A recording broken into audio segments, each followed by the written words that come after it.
పట్టభద్రుల ఎమ్మెల్సీ ఎన్నికల్లో పోటీ చేసే అభ్యర్థి ఎంపికపై తెలంగాణ కాంగ్రెస్ ఫోకస్ పెట్టిందా? ఆశావహుల్లో ఎవరైతే బెటర్ అన్న అంశంపై survey చేయించిందా?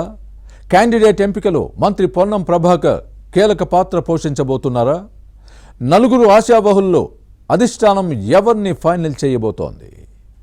Watts the story?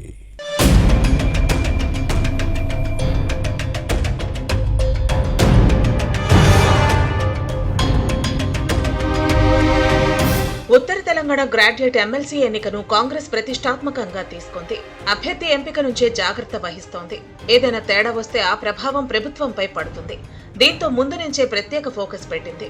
Karimnagar, Nizamabad, Adilabad, Medak ఉమ్మడి జిల్లాల పట్టభద్రుల ఎమ్మెల్సీ స్థానానికి వచ్చే ఏడాది ఎన్నిక జరగనుంది. ప్రస్తుతం ఈ స్థానం నుంచి కాంగ్రెస్ సీనియర్ నేత జీవన్ రెడ్డి ఎమ్మెల్సీగా కొనసాగుతున్నారు. 2025 మార్చి 29తో పదవీ కాలం ముగుస్తుంది. ఆలోగా ఎన్నిక నిర్వహించాల్సి ఉంటుంది. సిట్టింగ్ స్థానాన్ని ఎలాగైనా సరే కైవసం చేసుకోవాలని హస్తం పార్టీ వ్యూహరచన చేస్తోంది. అందుకే గట్టి క్యాండిడేట్ కోసం కసరత్తు ప్రారంభించింది. వాస్తవానికి ఎమ్మెల్సీ ఎన్నికకు చాలా సమయం ఉన్నప్పటికీ ఆశావహులు ముందు నుంచే ప్రచారం మొదలుపెట్టారు. ఓటర్ల నమోదు ప్రక్రియలోనూ కీలకంగా వ్యవహరించారు. ఈ నెల 6తో ఎన్రోల్మెంట్ ప్రక్రియ ముగిసింది. నవంబర్ 23న ముసాయిదా ఓటర్ల జాబితాను ప్రకటిస్తారు. డిసెంబర్ 9 వరకు అభ్యంతరాలను స్వీకరిస్తారు. వచ్చే నెల 30న తుది జాబితాను ప్రకటిస్తారు. ఉత్తర తెలంగాణ ఎమ్మెల్సీ స్థానం నుంచి గెలిచి మండలిలో అడుగు పెట్టాలనుకుంటున్న నరేందర్ రెడ్డి 6 నెలల ముందు నుంచే వ్యూహాత్మకంగా వ్యవహరిస్తున్నారు. ఇదే సమయంలో అభ్యర్థిని ముందే ప్రకటించి ఫ్రీ హ్యాండ్ ఇవ్వాలని కాంగ్రెస్ భావిస్తోందన్న చర్చ సాగుతోంది.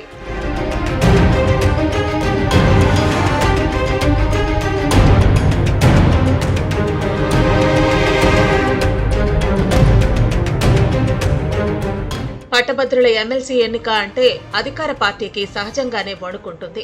విద్యావంతులు, ఉద్యోగుల మద్దతు ప్రభుత్వానికి ఏ మేరకు ఉంటుందో తెలుస్తుంది. దీంతో ఆయా వర్గాల్లో వ్యతిరేకత రాకుండా జాగ్రత్త పడతాయి.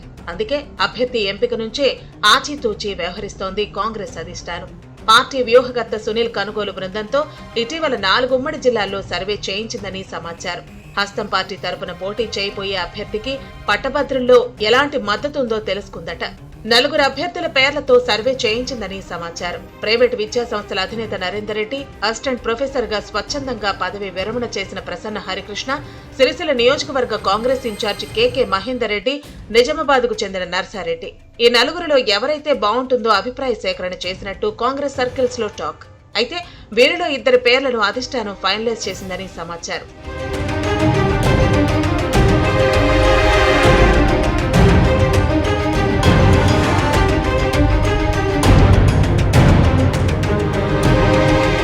పట్టభద్రుల ఎమ్మెల్సీ ఎన్నికల్లో ఎలాగైనా గెలవాలని నరేందర్ రెడ్డి ముందు నుంచే ప్రచారం మొదలుపెట్టారు. దీంతో మిగతా ఆశావహులు రంగంలోకి దిగారు.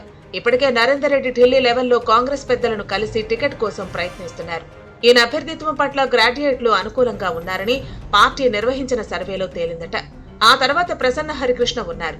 అయితే ముఖ్యమంత్రి రేవంత్ రెడ్డి మాత్రం సిరిసిల్లకు చెందిన కేకే మహేందర్ రెడ్డి వైపు మొగ్గు చూపుతున్నట్టు సమాచారం. కానీ పట్టభద్రుల ఎమ్మెల్సీ అభ్యర్థి ఎంపికలో మంత్రి పొన్నం ప్రభాకర్ కీలకంగానే వ్యవహరించే అవకాశం కనిపిస్తోంది. కరీంనగర్ పార్లమెంటు స్థానంతో పాటు ఉమ్మడి జిల్లాలో పట్టుంది. ఇక పొన్నం ఎమ్మెల్యేగా ఉన్న హుస్నాబాద్ నియోజకవర్గం ఉమ్మడి మెదక్ జిల్లా పరిధిలోకి వస్తుంది. దీంతో ఇటు కరీంనగర్, అటు మెదక్ జిల్లాల్లో విస్తృతంగా పర్యటిస్తున్నారు. మరోవైపు ప్రతిపక్ష బీజేపీ, బీఆర్ఎస్ నుంచి అధికార పార్టీ అభ్యర్థికి గట్టి పోటీ ఉంటుంది. దీంతో అన్ని అంశాలను పరిగణలోకి తీసుకుని అభ్యర్థిని ఎంపిక చేయాలని చూస్తోంది. మరి సిట్టింగ్ స్థానాన్ని కాంగ్రెస్ కాపాడుకుంటుందా, అభ్యర్థిని ముందుగానే ప్రకటిస్తారా లేదా అన్నది చూడాలి.